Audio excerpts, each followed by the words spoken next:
여러분 반갑습니다. 오늘은 신의 성품 5번째 시간이 되겠습니다. 베드로 사도는 하나님의 사람들에게 신의 성품에 참여할 것을 독려하고 있습니다. 여러분 8절에 있는 말씀을 보게 되면 우리 주 예수 그리스도를 알기에 게으르지 않고 열매 없는 자가 되지 않게 하려니와, 신의 성품에 참여할 때 우리에게는 성령의 열매를 맺어갈 수가 있습니다. 우리가 성품적으로 변화받지 못하면 9절에 보게 되면 소경이라고 말씀하게 됩니다. 그리고 옛 죄를 깨끗게 하심을 잊은 사람이라고 말씀합니다. 구원은 예수 그리스도를 나의 구주로 영접하고 믿음으로 갈 수가 있고, 구원의 완성은 우리의 성품을 통하여 이루어 갈 수가 있습니다. 우리가 자녀를 기를 때 그 자녀가 부모님의 좋은 성품을 닮았을 때 부모님의 기쁨이 되잖아요. 마찬가지로 하나님도 저와 여러분을 바라보실 때 하나님의 성품을 소유한 사람들을 보고 착하다고 충성된 종이라고 칭찬하십니다. 오늘은 5번째 시간인데 경건에 대해서 같이 은혜를 나누고자 합니다. 이 경건이라고 하는 말의 헬라어가 유세베이아이라고 합니다. 유세베이아라고 하는 말은 바르게 섬긴다, 이런 뜻이 있습니다. 하나님을 나의 구주로 영접한 사람들은 하나님을 바르게 섬길 수가 있습니다. 섬기는 것도 몇 가지가 있잖아요. 진심으로 섬기는 사람이 있고, 마지못해서 섬기는 사람이 있고, 마음속에 악한 마음을 품으면서 섬기는 사람도 있을 것입니다. 경건이라고 하는 것은 내 뜻, 내 방법으로 하나님을 섬기는 것을 의미하지 않습니다. 내 방식으로, 내 감정을 따라 섬기는 것을 의미하지 않습니다. 하나님의 말씀대로, 하나님의 방법대로 바르게 섬기는 것을 말씀하고 있습니다. 경건에는 2가지 모습이 있습니다. 첫 번째는 경건의 모양이 있고, 두 번째는 경건의 능력이 있습니다. 디모데후서 3장 5절에 말씀합니다. 경건의 모양은 있으나 경건의 능력은 부인하는 자니 이 같은 자들에게서 내가 돌아서라. 그러면 경건의 모양이 무엇일까요? 첫 번째는 경건의 입술이 있습니다. 우리는 사람의 입에서 나오는 그 말을 통하여 그 사람이 경건한지 경건하지 않은지를 알 수가 있습니다. 경박한 말은 경건이 아닙니다. 음담패설도 경건한 자에게 합당하지 않습니다. 쌍소리도 경건과는 무관합니다.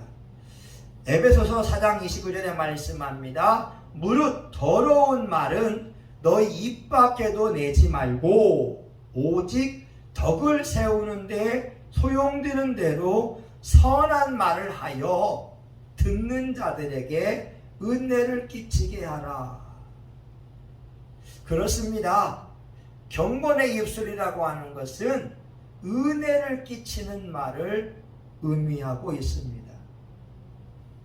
선한 말을 의미하고 있습니다. 예수님은 말이 곧 영이요 생명이라고 말씀하고 있습니다. 사람은 마음에 가득한 것을 입으로 말하게 됩니다. 그래서 경건한 자들은 은혜를 끼치는 말을 하고, 믿음을 세워주는 말을 하고, 영혼을 살리는 말을 해주게 됩니다. 예를 들면 할 수 있어.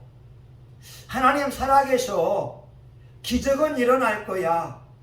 잠언서 5장 21절에 대저 사람의 길은 여호와의 눈앞에 있나니 그가 모든 길을 평탄케 하시리라. 이렇게 말씀하고 있어. 기도하면 하나님이 도우실 거야. 이런 말들은 경건한 말이 됩니다. 그런데 경건하지 않은 말들은 사람의 영을 죽이는 말이 있습니다. 사실을 표현하지만 그 영을 죽일 수도 있다고 하는 거죠. 용기를 주는 말, 희망을 주는 말, 긍정적인 말은 생명의 언어이지만 죽음의 말은 그 사람으로 하여금 의욕을 상실하게 합니다. 마귀도 영이기 때문에 우리 신앙인의 입을 통하여 많이 역사합니다. 특별히 부정적인 말들, 그리고 의욕을 상실하는 말들, 남을 무시하는 말은 절대 금해야 됩니다. 마태복음 12장 36절에서 37절에 보게 되면 예수님이 이렇게 말씀하고 있습니다. 사람이 무슨 무익한 말을 하든지 심판날에 이에 대하여 신문을 받으리니 내 말로 의롭다함을 받고 내 말로 정죄함을 받으리라. 저와 여러분의 말을 한번 점검해 보기 바랍니다. 우리의 경건성은 우리가 일상에서 사용하는 말 가운데서 표현되어집니다. 산상수훈에 보게 되면 우리의 말에 의하여 예수님께서 엄청난 책망하는 부분이 있습니다. 마태복음 5장 22절인데요. 나는 너희에게 이르노니 형제에게 노하는 자마다 심판을 받게 되고 형제에게 화를 내게 되면 심판을 받는다고 말씀합니다. 형제를 대하여 라가라 하는 자는 공회에 잡히가 되고, 라가 쓰레기 같은 놈, 인간 말종이야. 사람을 비하하게 되면 공회에 잡히게 되고, 미련한 놈이라고 하는 자는 지옥불에 들어가게 되리라. 형제를 향하여서 어리석은 자, 미련한 사람 이렇게 말하게 되면 예수님은 지옥불에 들어간다고 분명히 말씀하고 있습니다. 신앙인들에게 겁을 주기 위해서 예수님이 이렇게 말씀하신 것이 아닙니다. 저와 여러분에게 말의 중요성을 다시 한번 깨닫게 하기 위함입니다. 우리가 이웃에게 화를 내고 쓰레기 같은 놈, 기생충 같은 놈, 미련한 놈 이렇게 말하게 되면 이 말에 의하여 하나님은 우리를 심판할 것이라고 분명히 말씀하고 있습니다. 왜 이런 말 하는 사람이 지옥 간다라고 예수님이 말씀했을까요?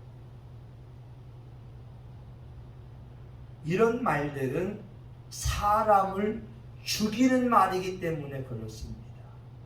살인의 말이기 때문에 그렇습니다. 그러기에 저와 여러분이 말할 때에 다시 한번 하나님 말씀을 생각했으면 좋겠습니다.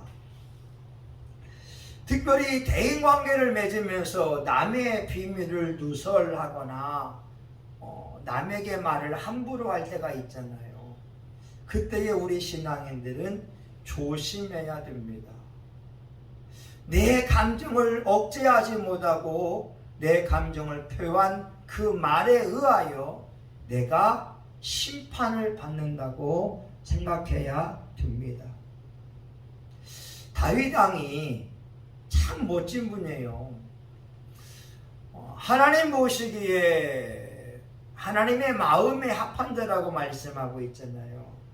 시편 17편 3절에 보게 되면 주께서 내 마음을 시험하시고 밤에 나를 권고하시며 나를 감찰하셨으나 흠을 찾지 못하셨으니 내가 결심하고 입으로 범죄치 아니하리이다. 하나님께서 다윗 왕을 찾아왔다는 거예요. 다윗 왕에 흠이 있는가 흠이 없는가. 낮에 찾아온 게 아닙니다. 밤에. 우리가 밤이라고 하는 시간은 긴장이 없는 순간이잖아요. 우리 밤이라고 하는 순간은 죄를 짓기 쉬운 때가 되지 않습니까? 긴장이 풀어지고 본심이 나올 때가 밤의 순간인데 다윗 왕은 내가 결심하고 입으로 범죄치 아니했다라고 말씀하고 있습니다. 사랑하는 여러분, 신앙인들은 말을 가려서 해야 됩니다. 구분된 말을 해야 됩니다. 경건의 말을 해야 됩니다. 신앙인에게 저주의 말은 합당하지 않습니다. 신앙인에게 비방의 말은 합당하지 않습니다. 신앙인에게 분노의 말은 합당하지 않습니다. 신앙인에게 이간질의 말은 합당하지 않습니다. 신앙인에게는 생명을 살려주는 말이 합당합니다. 두 번째는 경건의 옷이 있습니다. 저와 여러분이 옷을 입고 있잖아요. 그런데 아세요? 최초로 옷을 만드신 분이 누구일까요? 하나님이십니다. 하나님께서 아담과 하와가 죄를 범했을 때 양을 잡아서 가죽옷을 입혀주셨습니다. 최초의 패셔니스트가 하나님이 됩니다. 그러기에 우리 신앙인들이 옷을 입고 있을 때에도 단정하게 입어야 됩니다. 저는 가급적이면 양복을 입으려고 합니다. 목사로서 단정한 모습을 보일 수 있잖아요. 특별히 여러분, 제가 십자가를 차고 다니는 이유가 있습니다. 이것은 제가 목사인 것을 주변 사람들에게 알리기 위함입니다. 또한 제가 예수 그리스도를 섬기는 사람이라고 알리기 위함입니다. 십자가 목걸이를 가지고서 화를 낼 수 없잖아요. 십자가 목걸이를 가지고서 죄 있는 곳에 있을 수 없잖아요. 십자가 목걸이를 가지고서 죄악된 곳에 있을 수가 없잖아요. 십자가 목걸이는 나로 하여금 내가 누구인지 정체성을 일깨워 줍니다. 목사님들에게는 로만 칼라가 있습니다. 로만 칼라를 하게 되면 나는 죽었다, 나는 순교자이다, 이런 의미가 있습니다. 옷은 그 사람의 인격을 표현해 주고 있습니다. 옷을 잘 입는 것도 중요하지만 깨끗하게 입어야 되고 단정하게 입어야 됩니다. 경건하지 못한 사람들은 옷을 더럽게 입습니다. 또한 옷도 야하게 입기도 합니다. 여자분들이 미니스커트를 입고 교회에 오는 것은 합당하지 않습니다. 민소매를 입고 교회에 오는 것도 합당하지 않습니다. 또 등이 파여서 속옷이 다 보이는 옷을 입고 오는 것도 합당하지 않습니다. 왜냐하면 본인에게는 편안함이 있지만 다른 사람으로 하여금 음란의 죄를 품게 할 수 있기 때문에 그렇습니다. 하나님께서 제사장들에게 옷을 만들어 줄 때에 그들의 허리부터 넓적다리까지 덮을 수 있는 그러한 옷을 만들라고 명하셨습니다.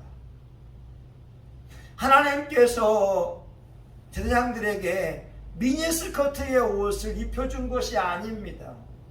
경건한 옷을 만들어서 입으라고.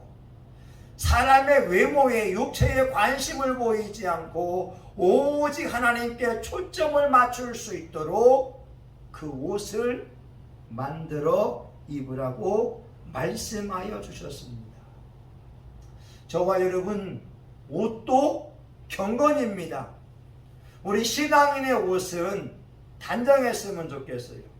주일에 올 때 원피스나 투피스 깨끗한 옷을 입고, 아니면 한복을 입고 오는 분들.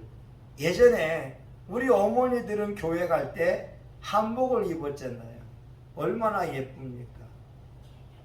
물론 여인들 입장에서는 불편할 수 있지만, 아니면 여러분 개량 한복은 어때요? 옷 입기 편하지 않습니까? 그렇게 아름다운 옷을 입고 와서 예배 드리는 거 하나님께서 기뻐하지 않겠습니까? 세 번째는 경건한 태도가 있습니다. 경건한 입술이 있고 경건한 옷이 있고 경건한 태도가 있습니다. 삶의 태도를 보게 되면 경건한 자와 방자한 자가 구분이 되어집니다. 우리가 신앙생활할 때 경건한 모습이 어떤 모습이에요? 무릎을 꿇고 기도하는 자세, 멋지지 않아요? 아니면 하나님 앞에 찬양할 때 두 손을 들고 하는 자세, 멋지지 않습니까? 근데 어떤 분은 예배 드리면서 팔짱을 끼고 예배 드리는 사람이 있어요. 방자한 겁니다. 경건하지 않은 겁니다. 어떤 분은 예배 시간에 코를 후벼 팝니다. 그리고 하품을 하는 분들이 있습니다. 하품을 할 때 입을 가리는 것이 예의인데 목젖이 보이도록 하품하는 것은 합당한 자세가 아닙니다. 우리가 음식을 먹을 때에도 국을 놓는 위치, 밥을 놓는 위치, 숟가락을 놓는 위치가 있고 젓가락을 놓는 위치가 있습니다. 사람들도 사람을 대할 때에 태도가 중요합니다. 예수님은 말씀하시기를 죽게 하듯 해라, 이렇게 말씀합니다. 사람을 대할 때에 이용하려고 하지 말고, 사람을 대할 때에 그를 종처럼 부리지 말고 한 사람 한 사람을 소중히 여기며 섬기라고 하는 우리 하나님의 말씀입니다. 우리가 어릴 때에는요, 자전거를 타고 가다가 어른을 만나게 되면 인사했습니다. 자전거에서 내려서 정중히 인사하고 자전거 타고 가던 기억이 있습니다. 그것이 어른들에게 보일 수 있는 최대한의 예의이기 때문에 그렇습니다. 그런데 요즘 젊은이들은 이런 태도가 불량할 경우가 많잖아요. 어른들과 더불어서 맞담배를 피우거나 또 어른들 앞에서 침을 뱉거나, 이것은 지식인이 취할 행동은 아닙니다.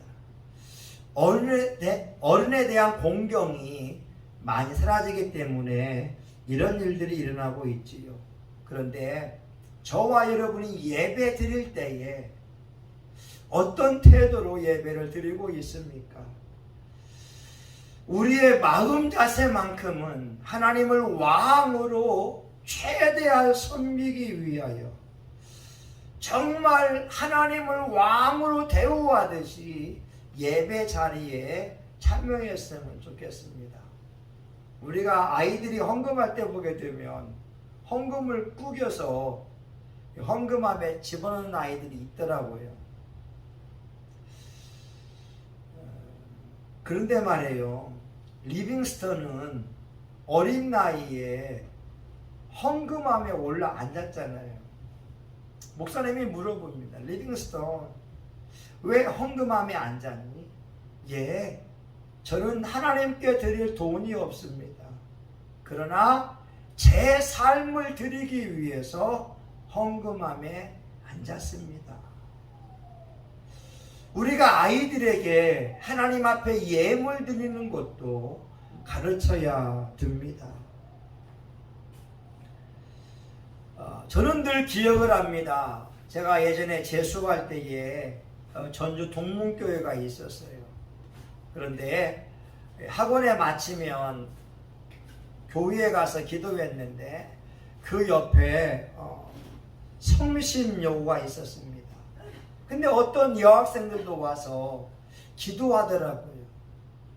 여러분, 기도하는 모습처럼 아름다운 모습이 어디 있습니까? 하나님은 말씀합니다. 사무엘상 2장 1절입니다. 나를 존중히 여기는 자를 내가 존중히 여기고 나를 멸시하는 자를 내가 경멸히 여기리라. 경건의 말이 있습니다. 경건의 옷이 있습니다. 경건의 태도가 있습니다. 이제는 경건의 능력이 필요합니다. 하나님은 그 사람의 중심을 보면서 진심으로 예배 드리고 있는지, 진심으로 하나님을 사랑하는지 하나님은 다뤄보고 계십니다. 나를 존중히 여기는 자를 내가 존중히 여기고, 이런 사람에겐 경건의 능력이 있습니다. 그런데 나를 멸시하는 자는 경건의 모양은 있지만 경건의 능력이 없으므로 하나님이 내가 경멸히 여기리라고 말씀하고 있습니다. 나답과 아비후라고 하는 아론의 아들들은 하나님께서 명하지 않은 불을 가지고 성막에 들어갔다가 불에 태워져 죽임을 당했습니다.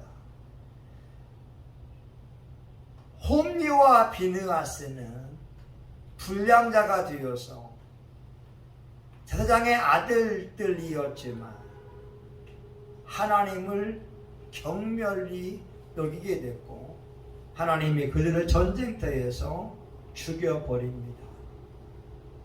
오늘날 우리의 삶의 모습을 한번 되돌아보기 바랍니다. 나는 경건한 예배자인가? 아니면 방자한 예배자인가? 경건의 능력은 훈련에서 옵니다. 진짜로 예배드리고 진짜로 기도하고 진짜로 하나님을 섬겨야 됩니다. 하나님은 만홀히 여김을 받지 않기 때문에 그렇습니다. 디모데전서 4장 7절과 8절에 말씀합니다. 망령되고 허탄한 신화를 버리고 오직 경건에 이르기를 연습하라. 육체의 연습은 약간의 유익이 있으나 경건은 범사에 유익하니 금생과 내생에 약속이 있느니라. 경건은 자기 열심과 계획으로 사는 삶을 의미하지 않습니다. 경건은 자기의 능력으로 사는 깨끗하고 거룩한 삶을 의미하고 있지 않습니다. 경건은 하나님께 인도함을 받는 삶을 의미하고 있고, 경건은 성령님의 인도를 받는 삶을 의미하고 있습니다. 성령의 인도함을 받기에 거룩한 생각, 거룩한 말, 거룩한 삶, 깨끗한 옷을 입고 거룩한 태도를 가지고 살아갈 수가 있습니다. 우리 신앙인들에게 하나님이 말씀하시는 것은 소금이 만일 그 맛을 잃으면 무엇으로 짜게 하겠느냐? 우리 성도가 거룩함을 잃어버리면 사람들에게 짓밟히고 조롱을 당할 수밖에 없습니다. 만약 목회자가 악한 생각과 악한 말과 부도덕한 행동을 일삼는다면 사회적인 지탄을 받게 되고 하나님의 영광을 가리게 될 것입니다. 오늘 베드로 사도는 신의 성품 5번째 경건에 대하여 말씀합니다. 믿음의 덕을 세워라. 덕의 지식을 가지라. 지식의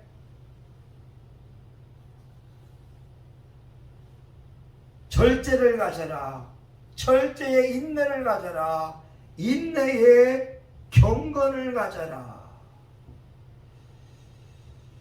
사랑하는 여러분, 여러분의 삶 속에서 하나님의 성품에 도전해 보기를 부탁합니다. 우리 일생에 다하도록 하나님을 전심으로 예배하고 섬긴다면 얼마나 좋겠습니까? 마지막으로 웨슬레 일라를 드리고 마치고자 합니다. 어떤 사람이 웨슬레에게 와서 이와 같이 물어보죠. 목사님, 내일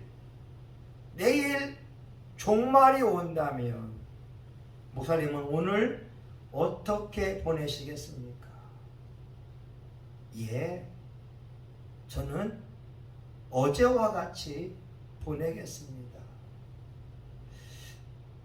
어제와 같이 하나님 앞에 기도하고 말씀을 읽고 신방하고 설교하던 것이 웨슬레의 삶이었기 때문에 내일 지구의 종말이 와도 변함없이 살겠다고 하는 고백을 했습니다. 오늘 저와 여러분, 내일 예수님이 오신다고 할 때 오늘을 어떻게 보내기 원하십니까? 우리가 하나님의 방법대로 하나님을 바르게 섬기는 예배자가 될 수 있기를 주의 이름으로 축원합니다. 아멘. 하나님 아버지, 예수님을 믿음으로 구원을 받았고 우리가 이제는 신의 성품에 참여하기를 원합니다. 하나님, 경건한 자가 되게 하여 주옵소서.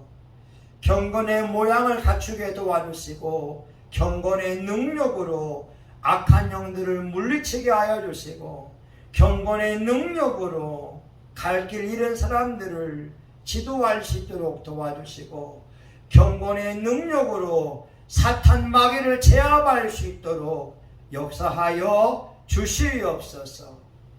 우리의 삶 속에 성령님을 따라서 변화받기 원합니다. 우리의 언어 생활도, 우리의 표정도, 우리의 삶도 성령으로 말미암아 다듬어지고 변화받게 하여 주시옵소서. 예수님의 이름으로 기도합니다. 아멘. 이제는 교회의 머리가 되시는 예수 그리스도의 은혜와 하나님 아버지 크신 사랑과 성령님의 감동감화 위로 축복하심이 경건의 모양과 경건의 능력으로 예수님을 닮으려고 하는 사랑하는 교우들 머리 위에, 또한 영상으로 예배드리는 교우들 머리 위에, 성신교회와 지역교회 가운데 이제로부터 영원히 함께 하기를 간절히 축원하옵나이다. 아멘.